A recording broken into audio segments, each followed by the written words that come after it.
So thank you everyone for joining. I'm really glad to be here again at DFCC. Like last year, we were able to present what it would look like for WalletConnect V2 as we started our beta. And I'm super glad to be sharing what we've worked on for the last 12 months. And today I'm presenting about the WalletConnect multi-protocol messaging network and how we're going to empower a new era of Web3 connections. For those that don't know me, my name is Pedro Gomes. I'm the CEO, co-founder of WalletConnect. I've been working on WalletConnect since 2018. And it all started with solving a very simple problem of connecting your wallet from your mobile and exposing the account so that you can sign transactions on any device with any application anywhere. WalletConnect has evolved a lot, and WalletConnect V1 is now widely adopted.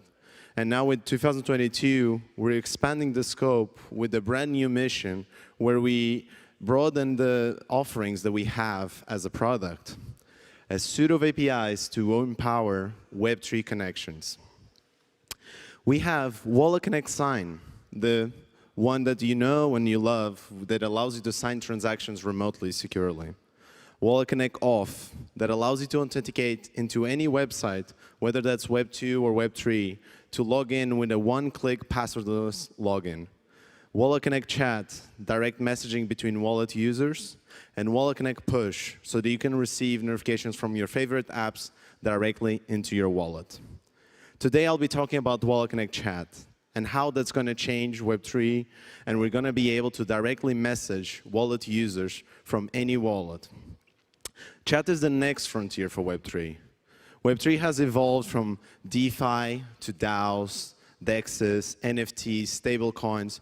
We've built so much in the last 6 years. We're still yet to build chat. Web2 has had many platforms for chat.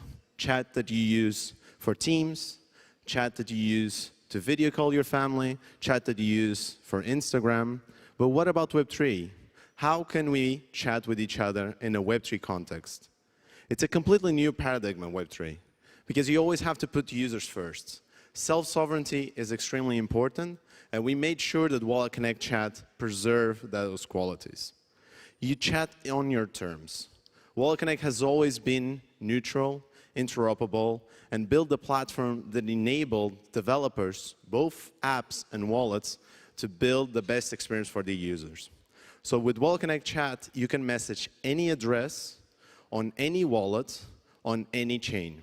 It's fully chain agnostic and multi-chain, meaning that you can message from MetaMask to ImToken, Trust to Rainbow, and even to wallets that are not even on EVM. Sending DMs and transactions side by side is an amazing feature because with that, we have a completely different context. Before we had platforms where you had like social media and you direct message with your peers about those platforms, and now you can transact messages and transactions in the same place directly from your wallet. But self-sovereignty also means that users need to own their data, and that was very core to the development of WalletConnect Chat. So users are able to back up wherever they want, whenever they want, and they're able to decide how their message history is encrypted and decrypted. All of the chats inherits the same properties as WalletConnect Sign. That means end-to-end encryption, so only you can read the messages that you have. And obviously, security. There's no such thing as a good wallet if it's not secure. We made sure that the key management for chat was decoupled from the blockchain keys. You don't want to be chatting and then having a key compromised because you then had your blockchain account associated with the same key.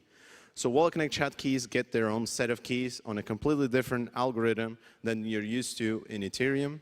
But that also doesn't mean that you can't recover them from the same seed phrase.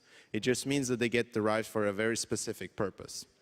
But this also gives us a nice property where, just like telephone numbers, you can create new ones and revoke and still maintain the same address list that you had and update everyone with your new keys. But let's not talk just about technical stuff. WalletConnect Chat, say hello to Web3 messaging. What does this look like from the user's perspective? What is it going to look like for a wallet to have chat? Let's get started. So we are likely to find this in every wallet eventually. And this would be present as a tab or as a new screen where you can add a new conversation and share your profile that enabled you to chat with another peer. You can find friends in two ways. You can use their blockchain address, like Ethereum, or you could even have your ENS domain resolve the address that you want. But this is only for publicly discoverable contacts. You don't have to be public to use WalletConnect Chat. We need to be privacy preserving. That means that public users and private users can still message each other without having to compromise on each privacy settings. For private users, you can just generate the QR code and share it in real life. When you go to these conferences, you can just onboard someone and say, hey, here's my WalletConnect Chat contact, let's message there. This would be great for us to decouple from Telegram. It would be a new way for us to actually have a contextual chat that is about Web3. So with this, you grow your contacts. You have your public contacts, you have your private contacts, and you have this address book that continuously grow and you create new chats. How do you create a new chat? You request an invite with an opening message.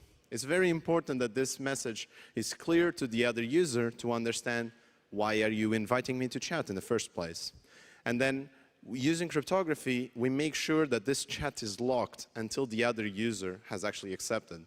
There's no way for you to start bombarding another user with a lot of messages because they need to consent into this chat in order to be started. And once it starts, how does it look like? You just chat like you used to. It's familiar, it's user-friendly, it's what you would expect from a chat application. Well, let's stop talking and actually go to a demo. This demo is WalletConnect Chats in an iOS and web application live today.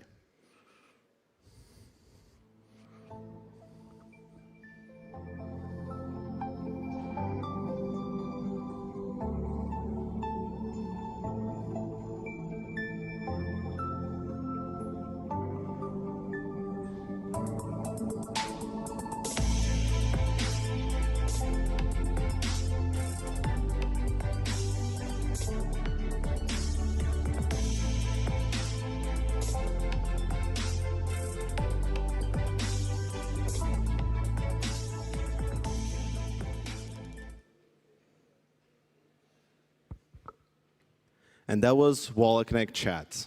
We'll be releasing the SDK by the end of this quarter so that you can start already developing with WalletConnect Chat. This builds on top of the development of WalletConnect version 2, meaning that every time you integrate WalletConnect version 2, you become instantly compatible using a simple plugin that will make your wallet WalletConnect Chat compatible. WalletConnect v2 is a completely new era for wallet technology. We basically modularize all of the infrastructure that we built to empower not just signing transactions, but having multiple APIs. This means that we are very mobile-friendly, having reduced the network bandwidth that it requires to connect to all of these APIs, and having a WalletConnect core that is shared. Building on top of the large adoption that we built on WalletConnect v1, we have a massive relay network messaging between every single wallet that can now take advantage of a broader scope of APIs. And WalletConnect v2 beta is over. You can now find the release candidates for WalletConnect v2 published for JavaScript, Swift, and Kotlin. This means that every platform, web, Android, and iOS, can use WalletConnect v2 today. WalletConnect Sign is the one you know and love, but is much better. It's not just more performant and reliable, but it also allows you to have multi-chain with both EVM and non-EVM chains, connecting to multiple chains in a single session. You also only have to scan the QR code or do a deep link pairing once. That means you have multiple sessions sharing the same pairing, so you don't have to agree on the key agreements all the time. And we also added a new feature called Wallet API Permission Systems that allows you to firewall essentially a scope where the dApp can actually request from you, so you don't actually have to manage if the dApp is actually misbehaving. So this is WalletConnect v2. We have a much more performant and reliable relay network that has multiple protocols building new APIs that developers can take advantage of what is going to look like the future of Web3. Signing transactions, authenticating into websites, chatting with peers, and receiving push notifications.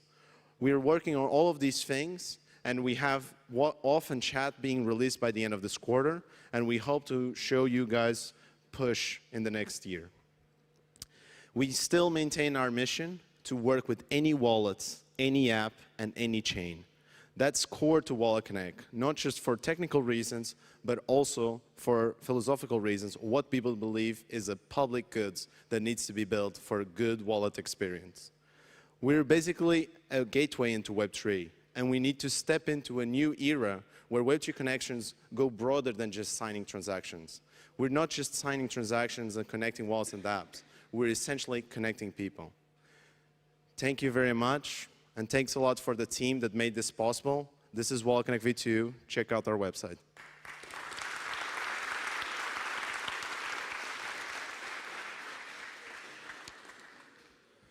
So I have a couple minutes. Can I take questions?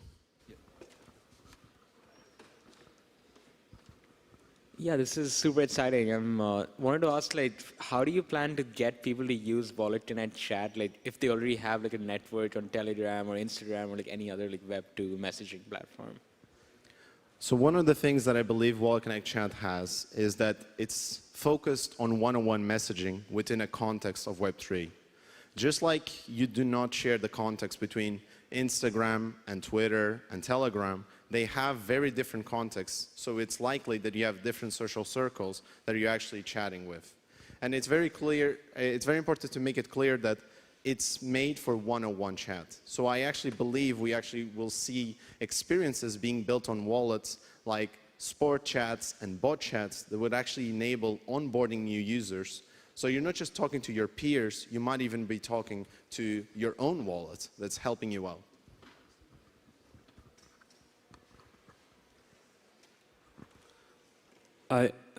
Thank you for the presentation. I was wondering, are you using public key encryption for the messaging? And if not, why?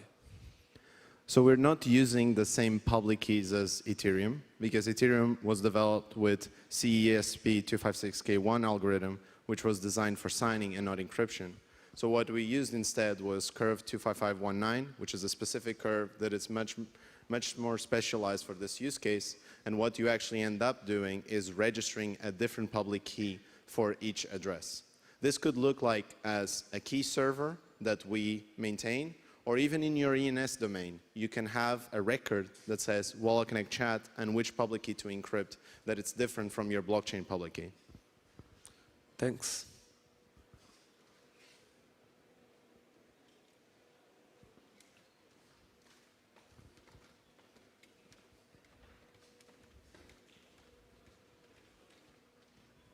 Will cache the messages that are undelivered.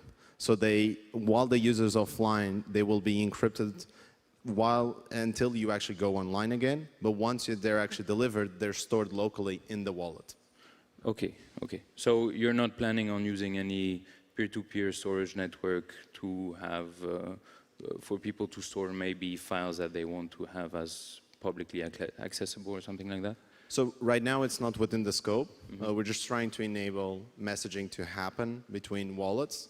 Since WalletConnect is already adopted by more than 100 wallets, these wallets are connected within the same messaging network. We're just opening up that to the wallet users to message each other. In the future, we could explore how you can do like chat recovery and just have a backup for recovering encrypted messages. But for right now, we leave that for wallet implementers. Okay, so data portability is not yet on the roadmap? It's not yet on the roadmap, okay, yes. Cool. Thanks a lot.